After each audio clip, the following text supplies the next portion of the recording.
300 years, humans thought they were alone in the Koprulu sector. They were wrong. The Zerg emerged, seeking to consume all in their path, and before long, the Protoss, a highly advanced alien race, began wiping out infested worlds, burning Zerg and Terran alike. A three-way war, unlike anything humanity had ever faced, erupted almost overnight. All the while, a human civil war raged. Marshal Jim Raynor vowed to oppose the corrupt dictator Arcturus Minsk for the betrayal of the woman he loved, Sarah Kerrigan. Boys, how about that evac? Damn you, Arcturus. Don't do this. It's done. Helmsman, signal the fleet and take us out of orbit. Now! Kerrigan, a loyal operative, was left to die at the hands of the Zerg. But the Zerg had other plans. They transformed her and unleashed her psionic power upon the Koprulu sector, searching for their real objective, the Protoss homeworld of Ire. The Protoss were unaware of this danger and slow to respond. Their rulers, the Conclave, had dispatched Executor Artanis to hunt for Tassadar, a commander who had refused to wipe out infested Terran worlds. They crossed paths with a Dark Templar mystic, whose kind was considered heretics by the Conclave. Through great effort, Zeratul convinced Tassadar and Artanis that he was not their enemy. Together they rallied more Protoss from both factions against the Zerg. Despite the Conclave's fury, they achieved significant victories against the Swarm. But when Zeratul struck down one of the Overmind's Cerebrits, his own mind was left vulnerable. From his thoughts, the Overmind gleaned Ire's true location, and the Swarm descended upon the Protoss homeworld with all their might and fury. It was Tassadar who kept the Templar from extinction that day. Using the power of both the Templar and the Dark Templar, he sacrificed himself to kill the Overmind. Ire was lost, but Artanis led the survivors to the Dark Templar's homeworld of Shakuras. Old prejudices were set aside.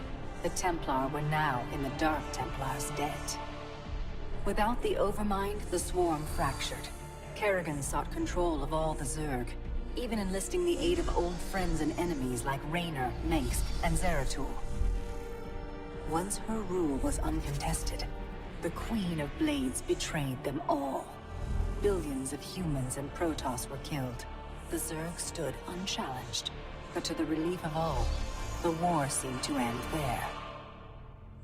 Zeratul suspected the Zerg had fallen under the control of dark forces. He uncovered prophecies stating that an ancient entity, Amon, was attempting to merge Protoss and Zerg lifeforms into an unholy hybrid, and that this evil might already have control of Kerrigan and her power. It was during this time that Executor Artanis, hailed as a hero, was made leader of both the Templar and the Dark Templar. As Hierarch, Artanis united both factions, and promised to one day reclaim the glory they had lost on Ire. Raynor had vowed to see Kerrigan dead, but his retaliatory strike failed. Even his rebellion against Mengsk's tyranny proved ineffective against the Dominion's propaganda machine. But with the arrival of old friends and mysterious new allies, Raynor revived his campaign against the Dominion, scoring major victories on multiple fronts. But Zeratul warned him about the encroaching darkness, and said the key to stopping Amon was the Queen of Blades. She was needed alive.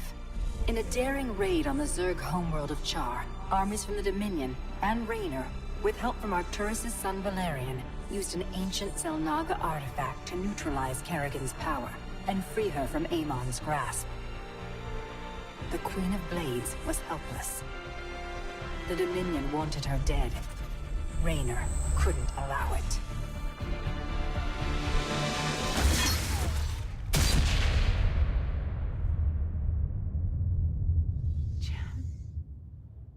It's okay. I got you. Valerian Mengsk offered them sanctuary, but his father could not let this opportunity pass. During the raid, Kerrigan and Raynor were separated. Kerrigan escaped, while Raynor... He was briefly interrogated and summarily executed. Kerrigan sought vengeance. She set out to reclaim her position as Queen of Blades. With Zeratul's guidance, Kerrigan gathered the Zerg broods and ruled the swarm once again.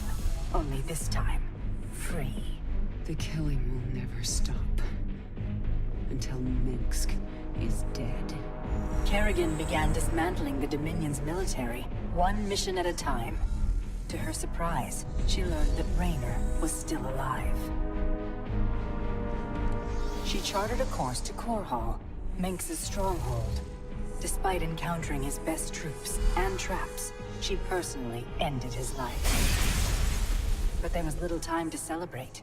Amon's plans were still unfolding. Kerrigan left Raynor to rebuild, while she hunted her true enemy.